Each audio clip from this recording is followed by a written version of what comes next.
নমস্কার, কেমন আছেন সবাই? আশা করি সকলেই ভালো আছেন। আমার নতুন ভিডিওতে আপনাদের সকলকে অনেক স্বাগত জানাই। আজ বৃহস্পতিবার, সকালে যাচ্ছি এখন জলখাবারটা খেতে। পাশেই একটা ছোট্ট দোকান আছে, সেই দোকানটাতে এই দক্ষিণ ভারতীয় খাবার, ইডলি, ধোসা এইরকমই কিছু খাবো বলেই যাচ্ছি। কেননা বাড়িতে থাকতে তো আমরা মুড়ি, লুচি, পরোটা এসব তো খেয়ে থাকি। তার জন্যই এখানে ভেবেছি আমরা যে কটা দিন ডাক্তার দেখানোর জন্য চেন্নাইয়ে থাকবো, সে কটা দিন এরকমই খাবার খাবো। এর আগেও যখন এসেছি এরকমই খাবার খেয়েছি, ভালোই লাগে এগুলো খেতে। আর মনে হয় কি যে যেখানে যাব সেখানকার সেই জায়গাকার খাবারটা ট্রাই করতেই আমাদের বেশি ভালো লাগে। বাড়িতে হয়তো সকলেই আমরা কম বেশি এগুলো সবই বানাতে পারি, কিন্তু তবুও মনে হয় কি যে যেখানে এসেছি সেখানকার খাবারটাই খাই। আর আজকে প্রচণ্ড রোদ, গরম দেখেছেন, এত রোদের তেজ না, ঠিক মতন যেন তাকানোও যাচ্ছে না। আর এদিকে কিন্তু আমি ছাতা আনতেই ভুলে গেছি, বেরিয়ে চলে এলাম তাড়াতাড়ি করে। চলো এখন যাই দোকানটিতে। একবার করে যখন গাছের তলাটাতে আসছি একটু বেশ ফুরফুর করে গায়ে হাওয়া লাগছে, আবার যখন গাছের তলা থেকে সরছি আবার রোদ।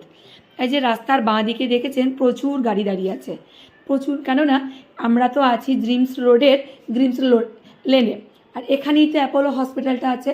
তার জন্য কিন্তু ওখানে এই গাড়িগুলো কিন্তু সব ওনাদের ডাক্তারদের, স্টাফেদের বা কোনো নার্স এরকম কারোর কিছু হবে, তার জন্য কিন্তু পার্কিং আছে। এগুলো জানতাম না যে ওনাদের হতে পারে।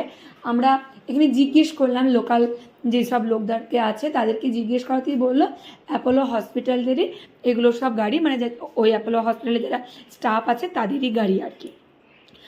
আর সেজন্য আর এই যে আমরা চলে এসেছি দোকানে, এখানে এখন খাবারটা খাবো। আর এই রাস্তাতে কিন্তু প্রচুর অটো যাতায়াত করছে, কারণ অ্যাপোলো হসপিটালটা আছে বলে। কেননা কেউ ডাক্তার দেখাতে যাচ্ছে, কেউ ডাক্তার দেখিয়ে ফিরছে এসব করে। আর আমরা কিন্তু এখানে এসেই দোসা অর্ডার দিয়ে দিয়েছি। দোসা চলেও এসেছে আমাদের 4 জনের জন্য। একটি স্টিলের থালার ওপরে কলা পাতা, তার উপরে দোসা, সাম্বার, ইডলি, এই দোসা, সাম্বার, চাটনি সব কিছুই দিয়ে গেল। এখানে খাবার দিয়ে গেল অলিকে, গোল্ডিকে, আমাকে, ওর বাবাকে।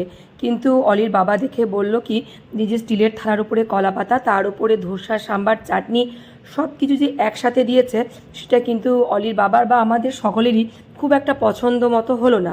কেননা এগুলো যদি আলাদা আলাদা বাটিতে করে দিত, সাম্বারটা আলাদা বাটিতে, চাটনিটাও যদি আলাদা বাটিতে দিত, সেটা কিন্তু খেতেও সুবিধা হতো আর দেখতেও সব থেকে একটা পরিষ্কার পরিচ্ছন্ন ব্যাপারটাও আগে।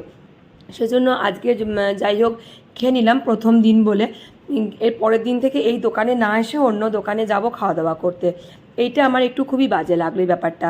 তো চলো এখন আমরা অ্যাপার্টমেন্টেই ফিরে যাই। এর পরের দিন অন্য দোকানে গিয়ে খাওয়া দাওয়াটা করব। অ্যাপার্টমেন্টের সামনেই চলে এসেছি, চলো ভিতরে ঢুকে যাই। ভিডিওটা তাহলে এখানেই শেষ করি, দেখা হবে অন্য আর একটি ভিডিওতে।